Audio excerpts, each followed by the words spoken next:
आज हम Nifty weekly expiry strategy 75 से जुड़ी एक रोचक ट्रेडिंग स्ट्रेटजी को समझेंगे।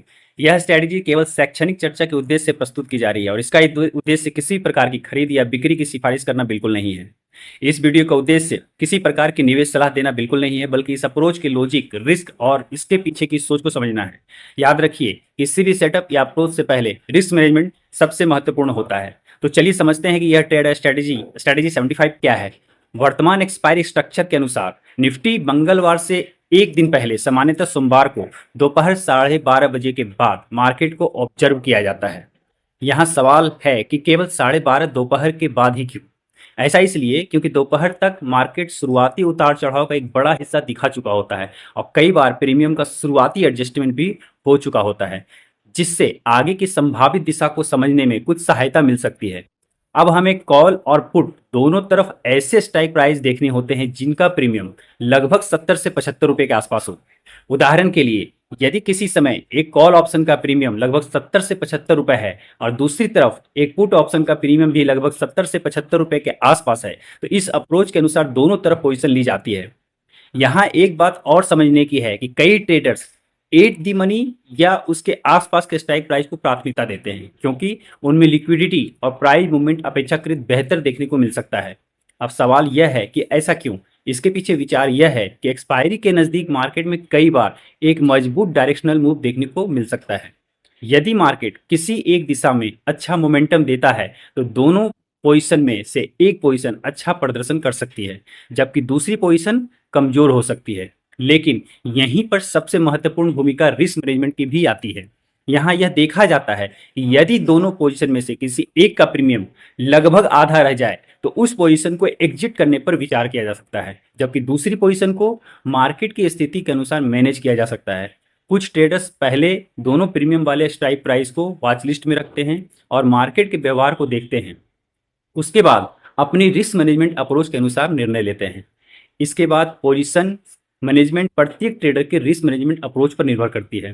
कुछ ट्रेडर्स उसी दिन पोजीशन बंद करना पसंद करते हैं, जबकि कुछ मार्केट की स्थिति के अनुसार अगले दिन तक पोजीशन कैरी करने पर विचार करते हैं। लेकिन याद रखिए, चूंकि यह स्ट्रेटेजी ऑप्शन बाइंग से संबंधित है, इसलिए कोई भी स्ट्रेटेजी हर बार हर मार्केट कंडीशन में काम नहीं करती। मार्केट की डायरेक्शन, मोमेंटम, वोलेटिलिटी और टाइम डिके सभी प्रणाली को प्रभावित कर सकते हैं। यही कारण है कि किसी भी सेटअप को ब्लाइंडली फॉलो करने के बजाय उसका लॉजिक समझना अधिक जरूरी है। मैं व्यक्तिगत रूप से किसी भी अप्रोच को वास्तविक पैसे से उपयोग करने से पहले कम से कम 1 वर्ष का बैक टेस्टिंग और पेपर ट्रेडिंग करना अत्यंत महत्वपूर्ण मानता हूँ। मेरे अनुसार ट्रेडिंग में सफलता केवल एंट्री ढूंढने से नहीं आती। सफलता सही रिस्क मैनेजमेंट, कैपिटल प्रोटेक्शन और डिसिप्लिन से आती है, क्योंकि कैपिटल रहेगा तो अवसर मिलेंगे, फिर मिलेंगे। लेकिन कैपिटल ही खत्म हो गया तो अवसर होने के बावजूद हम उसका लाभ नहीं उठा पाएंगे। तो आइए इस पूरी स्ट्रेटेजी 75 को एक बार फिर संक्षेप में समझने की कोशिश करते हैं। नंबर 1, निफ्टी एक्सपायरी से एक दिन पहले, सामान्यतः सोमवार को दोपहर 12:30 बजे के बाद मार्केट को ऑब्जर्व किया जाता है। नंबर 2, ऐसे कॉल और पुट स्ट्राइक प्राइस पर ध्यान दिया जाता है जिनका प्रीमियम लगभग 70 से 75 के आसपास हो। नंबर 3, कई ट्रेडर्स एट द मनी या उसके आसपास के स्ट्राइक प्राइस को प्राथमिकता देते हैं। नंबर 4, एक्सपायरी के नज़दीक संभावित डायरेक्शनल मूव और मोमेंटम को समझने का प्रयास किया जाता है। नंबर 5, रिस्क मैनेजमेंट को प्राथमिकता दी जाती है और पोजीशन मैनेजमेंट मार्केट की स्थिति के अनुसार की जाती है। नंबर 6, किसी भी अप्रोच को वास्तविक पैसे से उपयोग करने से पहले और बैक टेस्टिंग और पेपर ट्रेडिंग करना अत्यंत महत्वपूर्ण है। और सबसे महत्वपूर्ण बात, कैपिटल प्रोटेक्शन हमेशा प्रॉफिट से पहले आता है। अगर आपको यह जानकारी उपयोगी लगी हो, इस वीडियो को लाइक करें और कमेंट में अपना अनुभव जरूर साझा करें। ऐसे ही वास्तविक मार्केट सीख के लिए नो चार्ट फाइनेंस से जुड़े रहें। याद रखिए, यहाँ हम ट्रेडिंग को जुआ नहीं बल्कि डिसिप्लिन की तरह समझते हैं। कोई दिखावा नहीं, कोई झूठे वादे नहीं, सिर्फ वास्तविक मार्केट सीख।